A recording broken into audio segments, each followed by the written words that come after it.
नमस्कार. आवाज माझा वृत्तवाहिनीत आपल्या सगळ्यांचं स्वागत. ओळ्याच्या काही ठळक घडामोडींकडे. मुख्यमंत्री एकनाथ शिंदे यांनी दिली संघ मुख्यालयाला भेट. शिवसेनेतर्फे SSC सराव परीक्षेचं आयोजन आणि ठाण्यातील अनधिकृत बांधकामावरून संजय केळकरांची लक्षवेधी, म्हणाले निर्ढावलेले अधिकारी. राष्ट्रीय स्वयंसेवक संघाचं मुख्यालय असलेल्या नागपूरच्या रेशीमबागेला मुख्यमंत्री एकनाथ शिंदे यांनी भेट दिली. यावेळेला संघाचे संस्थापक डॉक्टर केशव बळीराम हेडगेवार यांच्या स्मृती स्मारकाला भेट देऊन त्यांनी पुष्पांजली अर्पण करून त्यांना विनम्रपणे अभिवादन केलं. यावेळेला बोलताना मुख्यमंत्री शिंदे यांनी स्वर्गीय हिंदू हृदय सम्राट शिवसेना प्रमुख बाळासाहेब ठाकरे यांच्या विचारांवर चालणारे आणि विकासाचा ध्यास घेतलेले असं आमचं हिंदुत्व आहे.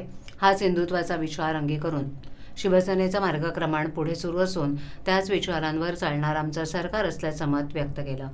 हिवाळी अधिवेशनानिमित्त नागपूरमध्ये आल्यावर इथे भेट देत असल्याचं देखील त्यांनी सांगितलं. इथे आल्यावर अलौकिक शांतता आणि ऊर्जा मिळत असल्याचं शिंदे यांनी यावेळेला बोलताना स्पष्ट केलं. जातीनिहाय जनगणनेला राष्ट्रीय स्वयंसेवक संघानं विरोध दर्शवला असला तरीही महाराष्ट्रात अनेक जाती आणि धर्माची लोक एकत्र राहतात. त्यांच्यात जातीय सलोखा कायम राहावा ही सरकारची भूमिका आहे. जातीनिहाय जनगणनेची मागणी होत असली तरीही याबाबत समाजातील सर्व घटकांचं म्हणणं जाणून घेऊन त्यानुसार सरकार योग्य तो निर्णय घेईल असं यावेळेला बोलताना त्यांनी स्पष्ट केलं. मुख्यमंत्री शिंदे यांनी नागपूर येथील दीक्षाभूमीला भेट देऊन महामानवाला विनम्रपणे अभिवादन केलं. यावेळेला त्यांनी तथागत भगवान गौतम बुद्धांना देखील नतमस्तक होत विनम्रपणे अभिवादन केलं. यावेळेला मुख्यमंत्र्यांनी दीक्षाभूमीच्या वरील बाजूस असलेल्या ध्यान केंद्राला भेट देऊन त्याचं वेगळेपण जाणून घेतलं. तसंच या परिसराचीही पाहणी केली. यावेळेला राज्याचे शालेय शिक्षण मंत्री दीपक केसरकर देखील उपस्थित होते. यावेळेला राष्ट्रीय स्वयंसेवक संघाचे अखिल भारतीय सहसंपर्क प्रमुख सुनील देशपांडे, आमदार भरत गोगावले, आमदार संजय रायमुलकर, आमदार ज्ञानराज चौगुले हे देखील उपस्थित होते. 10वी अर्थात SSC बोर्डाच्या परीक्षेबाबत विद्यार्थ्यांच्या मनात असलेली भीती जाऊन त्यांचा आत्मविश्वास वाढावा आणि पालकांची चिंता दूर व्हावी यासाठी SSC बोर्डाच्या पद्धतीनं सराव परीक्षा ठाण्यात शिवसेनेच्या वतीनं घेतली जाते. धर्मवीर आनंद दिघे साहेबांनी या सराव परीक्षेला सुरू केल्या. त्याच तागायत एकही वर्षखंड न पडता विद्यमान मुख्यमंत्री एकनाथ शिंदे यांच्या मार्गदर्शनाखाली खासदार डॉक्टर श्रीकांत शिंदे, महाराष्ट्र प्रदेश समन्वयक आणि ठाणे जिल्हा प्रमुख नरेश मस्के यांच्या संयोजनाखाली ही सुरू आहे. यंदाच्या या परीक्षेचं 33वा वर्ष असून दिनांक 14 जानेवारी 2024, 21 जानेवारी 2024 आणि 28 जानेवारी 2024 या दिवशी या सराव परीक्षा 2 सत्रात घेण्यात येणार आहेत.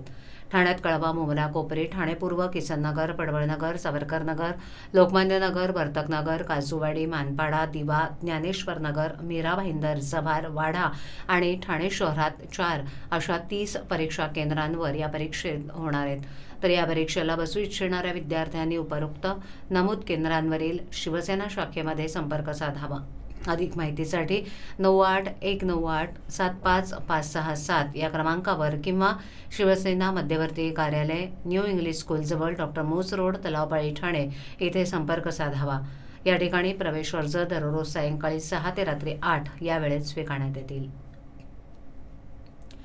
राज्य विधिमंडळाचं हिवाळी अधिवेशनाच्या कामकाजाचा आज 9वा दिवस. भाजपाचे आमदार संजय केळकर यांनी अधिवेशनात ठाण्यातील अनधिकृत बांधकामांसंदर्भात लक्षवेधी मांडली. ठाणे महापालिकेचे आयुक्त अनधिकृत बांधकामावर कारवाईचे आदेश देतात, पण निर्ढावलेले अधिकारी फक्त नोटिशींचा खेळ खेळतात. अनधिकृत बांधकामं कोसळून शेकडो नागरिकांचे नाहक जीव गेलेत. मग पालिकेला जाग का येत नाही असा सवाल केळकर यांनी लक्षवेधीत उपस्थित केलाय. केळकर म्हणाले की ठाणे शहरात झालेल्या आणि होत असलेल्या अनधिकृत बांधकामाचा मुद्दा नागपूर येथील हिवाळी अधिवेशनात चांगलाच गाजला. शहरात कळवा, मुंब्रा, दिवा, कोपरी, माजिवडा, मानपाडा, येऊर इत्यादी भागात अनधिकृत इमारतींची बांधकामं झाली असून काही सुरू देखील आहेत. याबाबत पालिका आयुक्तांना भेटून छायाचित्रांनिशी पुरावे सादर केलेत. ते कारवाईचे आदेश देतातही, पण खालचे निर्ढावलेले अधिकारी या बांधकामांना फक्त नोटिसा बजावतात आणि त्यांना पाठीशी घालतात. अनधिकृत बांधकामं कोसळून शेकडो नागरिकांचे नाहक बळी जाऊनही पालिकेला जाग येत नसल्याची चीड त्यांनी यावेळेला उपस्थित केली. ठाण्यात अनधिकृत बांधकामं उभारण्यासाठी आणि वाचवण्यासाठी प्रति चौरस फुटानं पैसे घेतले जातात. याबाबत अधिकाऱ्यांवरही ठोस कारवाई होत नाही. त्यामुळे कारवाई व्हायची नसेल तर ठाण्यात यावं अशी भावना अधिकाऱ्यांची झाली आहे, अशी टीका केळकर यांनी प्रशासनावर केली. नागरिकांची आर्थिक फसवणूक होत असताना आणि दुर्घटनांची टांगती तलवार डोक्यावर असताना शहरात सुरू असलेल्या बांधकामांवर कारवाई करण्यासाठी ठोस योजना आखणार आहात का, असा प्रश्न उपस्थित करत इमारतीमध्ये नागरिक राहण्यास आल्यावर त्यावर कारवाई करता येत नाही, मग अशा इमारतींना वीज, पाणी इत्यादी सुविधा न देण्याबाबतचं धोरण आखणार आहात की नाही, असा प्रश्नही केळकर यांनी उपस्थित केला. ठाणेकर मालमत्ता करदात्यांसाठी करातील व्याज माफी अभय योजना 31 डिसेंबर 2023 पर्यंत मालमत्ता करावरील 100% व्याज माफ. तसेच 1 जानेवारी ते 15 जानेवारी 2024 या कालावधीमध्ये मालमत्ता करावरील 75% व्याज माफ. त्याचप्रमाणे 16 जानेवारी ते 31 जानेवारी 2024 या कालावधीमध्ये मालमत्ता करावरील 50% व्याज माफ.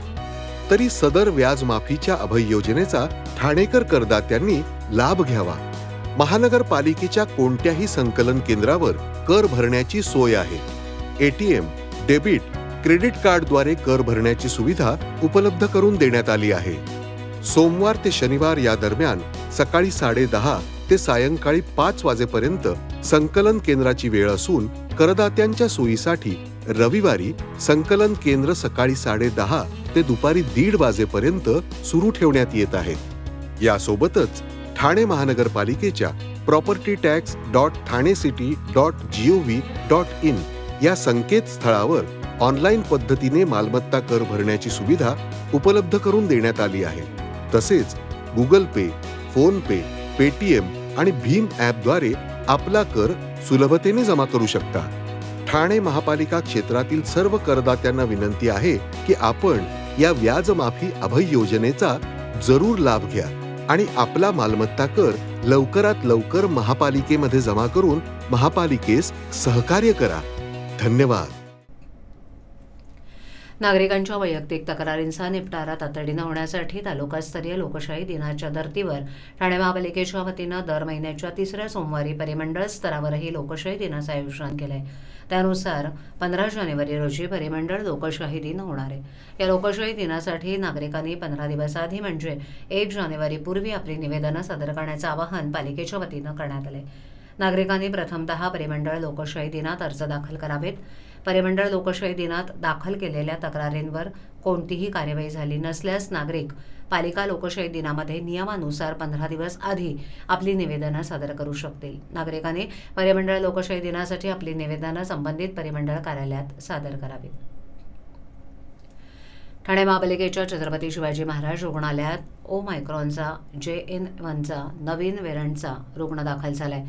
सदरचा रुग्ण 19 वर्ष तरुणी असून तिला मंगळवारी दुपारी 4:30 वाजण्याच्या दरम्यान उपचारासाठी दाखल करण्यात आलं होतं. दाखल करण्यात आलेल्या तरुणीची प्रकृती सध्या स्थिर असून तिच्यावर उपचार सुरू आहेत.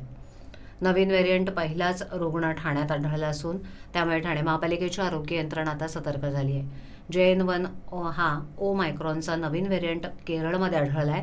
300हून अधिक जणांची आठवडाभरात केलेल्या तपासणीनंतर त्यांची टेस्ट पॉझिटिव्ह आली आहे.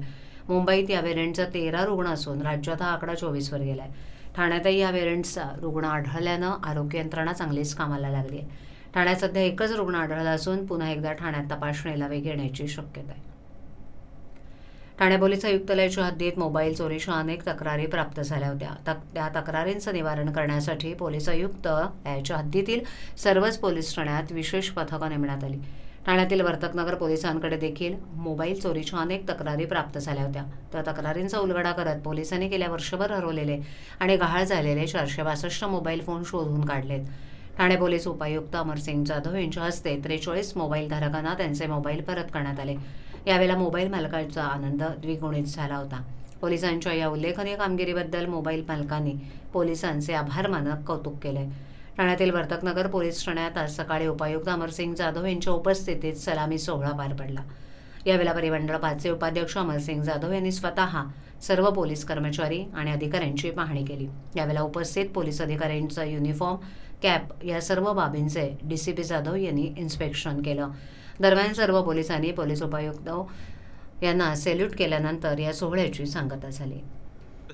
हां सर, काय सांगाल या ठिकाणी आज मुद्देमाल म्हणजे मोबाईल हस्तांतरण करण्यात आलं. किती मोबाईल आहेत, कोणत्या कंपनीचे आहेत आणि साधारणपणे किती किमतीचे असावे? पोलीस स्टेशन वर्तकनगरच्या आज वार्षिक तपासणीच्या निमित्तानं निलेश थोडा डाऊन हा बस सन 2023मध्ये किंवा त्यापूर्वी 2022-21मध्ये जे मोबाईल हरवले होते, मिसिंग झाले होते, त्यासंबंधी पोलीस स्टेशनला तक्रारी दाखल होत्या. त्या सर्व तक्रारींचं तांत्रिक विश्लेषण आमचे वरिष्ठ पोलीस निरीक्षक श्री निकम, त्याचबरोबर त्यांचे क्राईम PI निलेश थोडा डाऊन कर मागे होते मला महिला पोलीस हवालदार ढकल मागे मग आणि पोलीस हवालदार रावते यांनी या सर्व तक्रारींचं तांत्रिक विश्लेषण केलं. त्या आधारे आपण जे हरवलेले मोबाईल होते, मिसिंग झालेले मोबाईल होते, ते आपण तांत्रिक विश्लेषणाच्या आधारे जप्त केले. त्यामध्ये सन 2023ला एकूण 462 मोबाईलच्या तक्रारी आपल्याला प्राप्त होत्या. ते आपण सर्व त्याच्यामध्ये मोबाईल रिकवर केलेले आहेत, जप्त केलेले आहेत. त्याचबरोबर सन 2018पासून आजपर्यंत 1709 मोबाईल आपण तांत्रिक विश्लेषणाच्या आधारे किंवा या सर्व तपासामध्ये आपण हस्तगत केलेले आहे. तसे हिसकावून नेतात मोबाईल, त्यांच्याकडे गुन्हे दाखल केलेले आहेत. त्या अनुषंगानं आपण जबरीचोरीचा गुन्हा दाखल करत असतो. त्या संदर्भानं सुद्धा काही आपल्याकडे गुन्हे उघडकीस आलेले आहेत, त्यामध्ये आरोपी देखील आढळले. सर, यामधले किती फोनाचे आपण परराज्यातून रिकवर केलेले असतात? आपण सन 2023मध्ये आज 462 मोबाईल जप्त केलेले आहेत. त्यापैकी जवळपास 20 ते 25% मोबाईल परराज्यातून किंवा इतर जिल्ह्यामधून आपण जप्त केले. ठीक आहे, थँक्यू. TJSB सौरशक्ती कर्ज गो ग्रीन, करा वीज बिलावर बचत. आकर्षक व्याजदर, 84 महिने परतफेड कालावधी, 80% लोन, व्यावसायिक आणि उद्योजकांकरता सुद्धा. अधिक माहितीसाठी तुमच्या जवळच्या शाखेला भेट द्या किंवा संपर्क साधा. 1800-223-466 आणि 1800-266-3466. आवाज माझावरील एखादी बातमी पाहिजे राहून गेली असल्यास यूट्यूबवरती तुम्ही पाहू शकता. तर मग नक्की सबस्क्राईब करा आवाज माझा. आजच्या ठळक घडामोडी शेवटी पुन्हा एकदा. मुख्यमंत्री एकनाथ शिंदे यांनी दिली संघ मुख्यालयाला भेट. शिवसेनेतर्फे SSC सराव परीक्षेचं आयोजन आणि ठाण्यातील अनधिकृत बांधकामावरून संजय केळकरांची लक्षवेधी, म्हणाले निर्ढावलेले अधिकारी. आपल्या विभागातील काही सूचना अथवा समस्या असल्यास आमच्यापर्यंत जरूर पोहोचवा. आम्ही तुमचा आवाज नागरिकांपर्यंत नक्की पोहोचवू. आम्हाला संपर्क करण्यासाठी आमचा पत्ता आवाज माझा 103 साईलेक, आदर्शनगर, कोलबाड रोड, ठाणे पश्चिम. आमचा दूरध्वनी क्रमांक 7666213141. आमचा ईमेल ID awazmaza.tvnews@gmail.com. तर मग पुन्हा भेटू याच वेळी याच ठिकाणी काही नवीन घडामोडींसह आवाज माझा वृत्तवाहिनी. तोपर्यंत नमस्कार.